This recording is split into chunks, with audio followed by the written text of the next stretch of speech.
right, smile, John. Good evening. It's December 2nd, 2025. It's Tuesday. It's my distinct honor and pleasure to meet and speak with a true World War II hero, John Jeckovich, and his great-grandson, Brantley, Brooks, Zach, Brantley, and Haley. Anyone else is going to join in? Yeah. Brody. No. Brody. Tom, you want to come? Amber Haley? too. And Amber. Amber? Come on. And Hailey. Come on, get the kid in here. And this is the great-great-granddaughter. Right here. Sit right here. We nicknamed her Sit right here. Jitterbug. Jitterbug. Sit right down there. Jitterbug. Come on, She's a high. She's Brody. Okay. Come on, Tom. I can see. Come on, Tom. We got a special chair for you. Right, that's Come on, On Shay. today's date, 75 years ago. So, how was your day, Mr. Jeckovich, with all your relatives over? Oh, yeah. It was very nice, wasn't Yeah, it? yeah, nice crowd. I love it. I love it. Come on, Oh, get yeah. inside. Oh, Come yeah. on, get in the sight. I'll just say hi. Haley, do you got any words before you? Haley, do you got any words? Oh. Yes. Happy birthday. Okay, do you have anything else? I'm waiting for you to That's speak. it. Thank you. I'm hungry, get out of the way. Where it's lighting up. So what do you got to say, Zach? She's behind me. Just ready to watch the bulge bust. What do you got to say? Dad's Brooks? out there. Ew. Brooks? 6'7". Who was pants? Huh? 6'7". I'm 6'7" or 6'7". Brent, you want to get in the shot so we at least see what you look like? Show us the bulge, Buster. Get over there. An interesting story. Mr. Jeckovich, this is all this youth in front of him. The interesting story Mr. Jeckovich said about youth. Over more. He said he blinked his eyes at 20 and now he's 100. And I truly believe him. Mr. Jeckovich, you said you blinked your eyes at 20 and now you're 100. Yeah. So you come, Mr. Jeckovich says, you come to this earth with nothing, and all your life you try to chase around a fancy car, a Rolex watch, and all those things. Yeah. But you never seen a hearse pulling a U-Haul trailer. No, And no. then you leave without at nothing, right? Yeah. That's his words. So Mr. Jeckovich says, you come to this earth with nothing, you leave with nothing. We're saying it's on a special occasion because we have all the youngsters here. But be sure your soul gains more than your hands, right? Yeah. I've only ever seen a U-Haul towing a hearse. Yeah. Yeah. What do you got to say, Mr. Jeckovich? It's all about you. What do you got to say? About me? Yeah, what do you got to say? Nice crowd. I love them. You're a nice crowd. Nice crowd. I love them. All right. And on today's date, your son, 80 years ago, was born. Yeah. Yeah. Yeah. 80. But keep in mind this, let's talk about time. Mr. Jeckovich was born in 1925. He was born in the Great Depression, and then he rolled right into World War II as a teenage boy. Were you affected by the Great Depression? Oh, no, I was too young. Yeah. You were born in 1925, and next year's your great-grandson, and his baby, Jitterbug, she was born in 2025. So you have 100 years apart. Yeah. Isn't that wonderful? Yeah. Isn't that wonderful? What do you have to say about that, Zach? Hey, did you grow up in the Great Depression? You might still be depressed. And we call this the greatest generation of all time. Listen, listen, kids. They call this generation the greatest generation of all times because 16,400,000 young boys and girls participated in World War II. Today, we only have 3,000 left, like Mr. Jeckovich, frontline combat, and we're losing them at a rate of 200 a day. So text any of these kids or text Mr. Jeckovich any questions at 407-366-0000. Text them at 407-366-0000. Mr. Jeckovich answers all and every question. Also, keep in mind,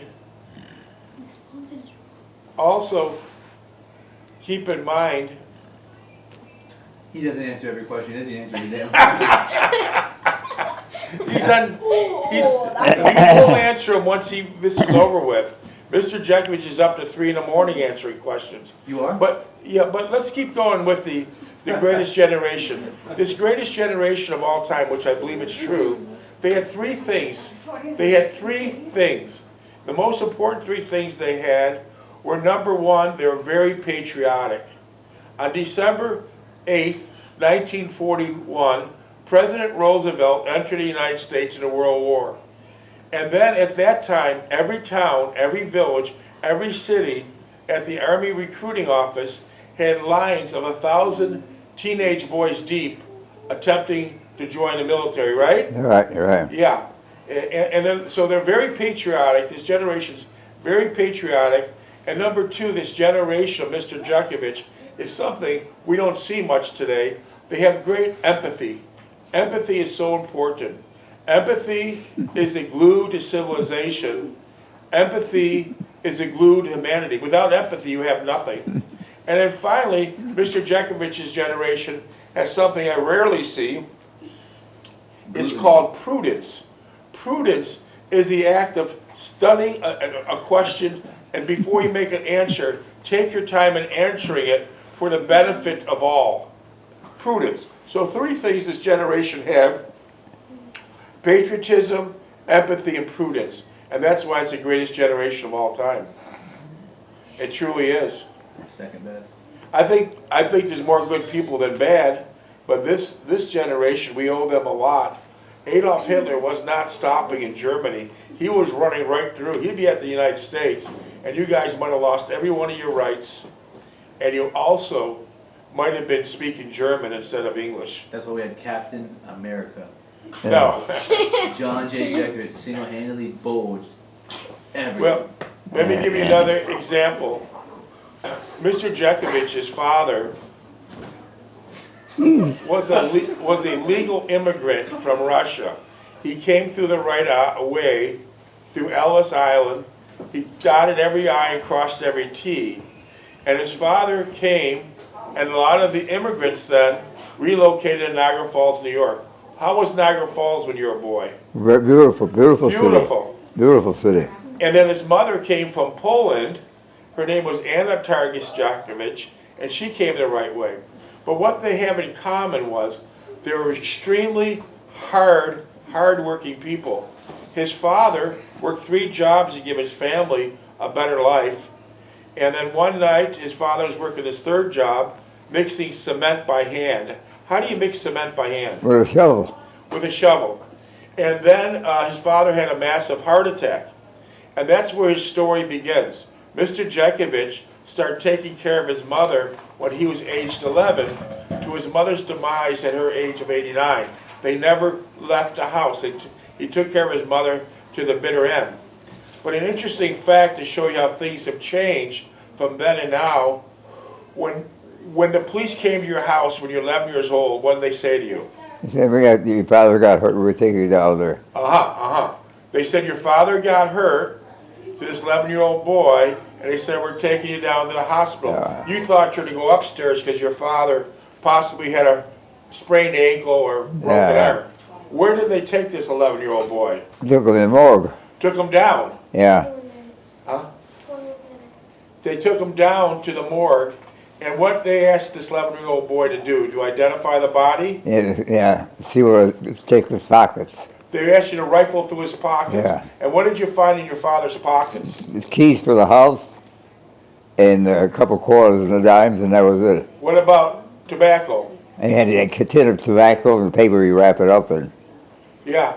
So that's where his book began, 11 years old, taking care of his mother because the father is dead. But his father had one great rule, and it's still being carried on today. His father said, when we're at this house at 3063 Orleans Avenue, Niagara Falls, New York, no one in this house speaks Russian, no one in this house speaks Polish. Speak American, that's all. That's it. We're American. You're American, you're American now. Yeah, we're American, we speak English only. That's why you don't have an accent. Yeah. And when these immigrants came in I kind of hear an accent. 120 years ago, they were hardworking people. They built New York State brick by brick by brick board by board by board. Kind of a lot different from the immigrants coming in today. These immigrants today are illegal. Mr. Jeckovich's father and mother, they worked very hard.